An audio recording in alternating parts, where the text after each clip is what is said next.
17 episode की शुरुआत में हम देखते हैं कि और उसके बाद आंटी यांग वांग को कॉल करती है और उसे बताती है कि जिंग जिंग कई दिनों से घर पर नशे में आ रही है और वो बहुत ज़्यादा परेशान है, क्या उसके साथ कुछ चल रही है। तो आगे से यांग वांग बोलती है कि आप उसकी बिल्कुल भी फिक्र मत कीजिए, मैं चेक कर आपको बताती हूँ। और उसके बाद यांग वांग लो शो की स्टूडियो पर जाती है तो वो देखती है कि जिंग जिंग तो वहाँ पर नशे में सो रही है, इसलिए उसे उठाकर वो घर पर लेकर जाती है, जहाँ पर कि वो बहाना देने लगती है कि जिंग जिंग को लो शुगर हो गई है, इसलिए वो बेहोश हो गई है। लेकिन वो इतना ज़्यादा महक रही होती है कि सबको पता चल जाती है कि वो बुरी तरह से ड्रिंक किया हुआ है। और उसके बाद यांग वांग उसे ऊपर लेकर जाती है तो आगे से जिंग जिंग होश में आकर उसे बताने लगती है कि वो लॉयर अभी भी सिंगल है, क्या मैं आपको उनसे बात करूं।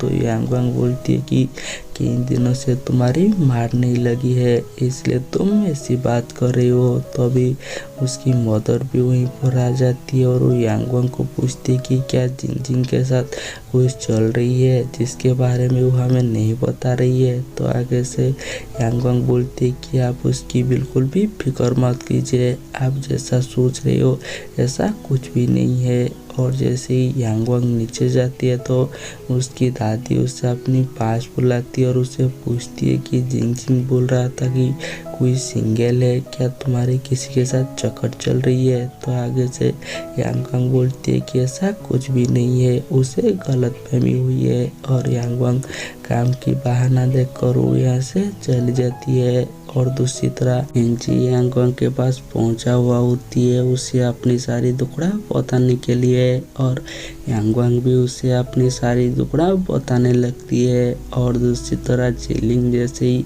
घर पर जाती है तो उसकी मदर उसे पूछती कि क्या तुमने हेंगजी को सारी बातें बता दी है। लेकिन जैसे ही जिलिंग मना कर देती है तो उसकी मदर उससे गुस्सा होकर यहाँ से चली जाती है। और दूसरी तरह लो शो अपनी स्टूडियो पर सो रही है और वो जैसे ही उठती है तो देखती है कि उसकी मदर उनसे मिलने के लिए आ रही है। और उसकी मदर उसे बोलती है कि तुम्हें खुद की हालत कैसी बना चुके हो, मैंने तुम्हारे लिए और एक न्यू काम ढूंढ लिया है, इसलिए तुम ये सारी चीज़ें छोड़ो और कल से चलो मेरे साथ काम करने के लिए। लेकिन इस बात पर लो शो का मदर के साथ उसकी लड़ाई हो जाती है, इसलिए उसकी मदर गुस्से में उसे बोलती है कि क्या तुम्हें लगता है कि तुम मेरे बिना कुछ भी कर सकते हो, तो आज के बाद मैं तुम्हारा कोई भी मदद नहीं करूँगा। और उसकी मदर तो गुस्से से यहाँ से चली जाती है। और दूसरी तरह जिलिंग यांग वांग को बोलती है कि अगर तुम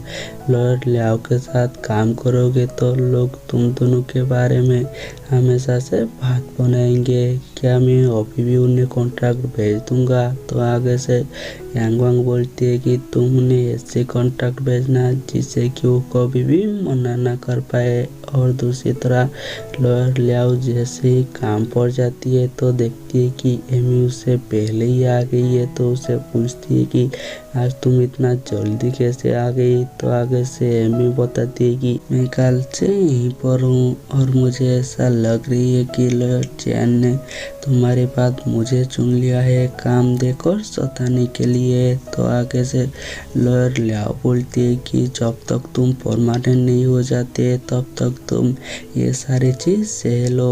तो भी वहाँ पर लॉयर चैन आ जाती है और वो लॉयर लियाओ को बोलती है कि तुम्हें उस ऊपर नहीं जाना चाहिए। तो आगे से लॉयर लियाओ भी बोलती है कि आप बिल्कुल सही बोल रहे हो, मुझे भी उस ऊपर जाने का बिल्कुल भी मन नहीं है, क्यों ना आप ही मेरे बदले उस ऊपर चले जाए। लेकिन आगे से लॉयर चैन तो बहाना देखकर वो यहाँ से चली जाती है। और उसके बाद डायरेक्टर लॉर्ड लियाओ को बुलाती है और उसे बताती है कि उन्होंने कॉन्ट्रैक्ट भेजा है और खासकर बोला है तुम्हें ही उस ऊपर जाना चाहिए, लेकिन लॉर्ड लियाओ को जाने का मन नहीं होता, इसलिए डायरेक्टर उसे रिक्वेस्ट करती है। तो आगे से लॉर्ड लियाओ बताती है कि मुझे तो बस एक लॉयर बनना है, ना कि कोई टीवी स्टेशन का होस्ट बनना है। तो आगे से डायरेक्टर बताती है कि सबसे अच्छा लॉयर वही होती है जो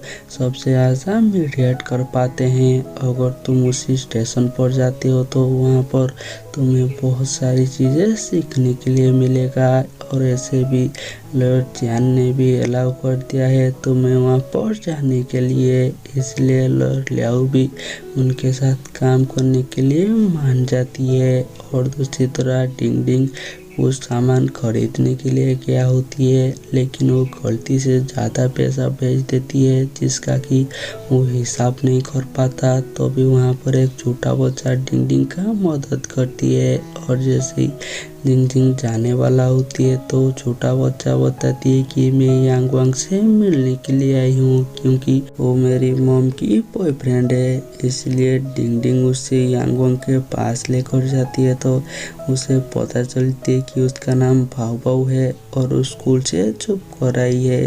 इसलिए यांग वांग डिंग डिंग को बोलती है कि तुम जाकर भाव भाव की स्कूल और उसकी मॉम को बता दो कि भाव भाव यहीं पर है। तो आगे से भाव भाव यांग वांग को बोलती है कि तुम्हें ज़्यादा खुश होने की कोई भी ज़रूरत नहीं है क्योंकि जो भी फेमस सेलिब्रिटी है सब मेरी मॉम की बॉयफ्रेंड है। तो आगे से यांग वांग पूछती है कि तुम यहाँ पर आई क्यों हो। तो भाव भाव बताती है कि मेरी मॉम मेरी पढ़ाई को लेकर काफ़ी सीरियस है, इसलिए वो कभी भी मुझे खेलने नहीं देती, ना कि मेरी कोई भी बात सुनती है। इसलिए तुम उन्हें तुम्हारी शो पर बुलाओ ताकि वो सबके सामने मुझसे माफ़ी मांग सके और वो मुझे खेलने के लिए कभी मौका भी दे। तो भी वहाँ पर डिंग डिंग आकर बताती है कि मैं उनकी घर और स्कूल पर इन्फॉर्म कर चुकी हूँ।